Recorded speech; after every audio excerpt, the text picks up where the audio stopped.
Jonny Goode for studio.I here. Here's a cool trick which I came up with yesterday when a client had sent me their drums on a stereo track, so I didn't have the kick and the snare, for example, isolated for the mix, which kind of ties your hands when it comes to mixing both the drums and working with the track. So I came up with this solution using Drumagog 5, the drum trigger software, and isolating out the frequencies of the track. So I've just set up this example here and downloaded a drum loop, stereo drum loop from Free Sounds. This is what it sounds like.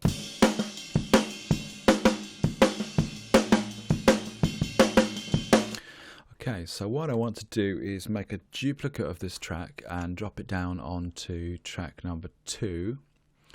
Let's solo that and pull up an EQ. Now I've done this beforehand, mainly because it just takes a bit of fiddling to get it right, so you are just isolating the right frequency to trigger the sample.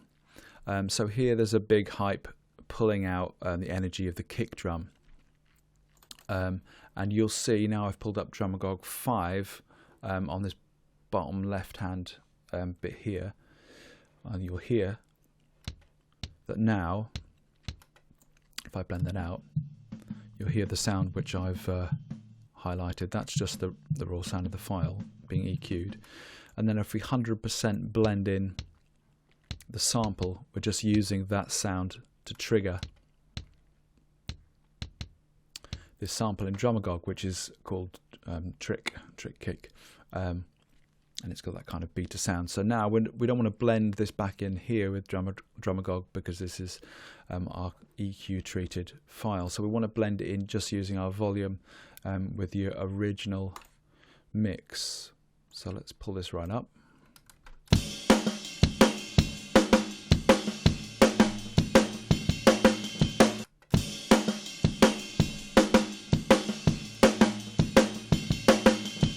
Cool, so you get the idea.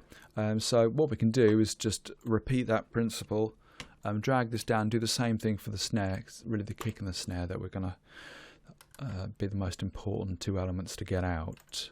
Again, I've kind of got this pretty crazy EQ going on here. It needed a little bit of this low end to keep triggering the kind of back beat of the ghost of the snare. Took some fiddling, but it's possible. That's what this sounds like. No, it's not. So that's the sound I ended up with, which worked well to trigger this sample in Drumagog.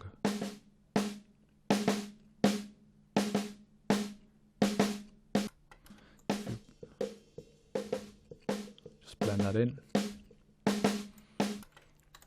So if we bring our two samples now together, we've got two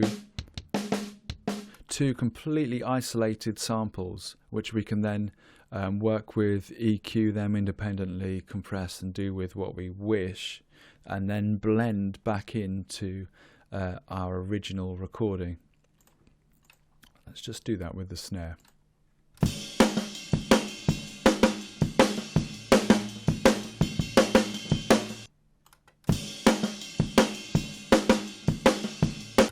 And there's a bunch of things you could do with that. You can experiment.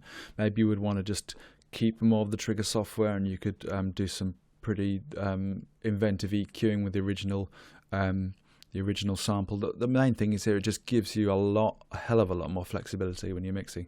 Let's just listen to them all together.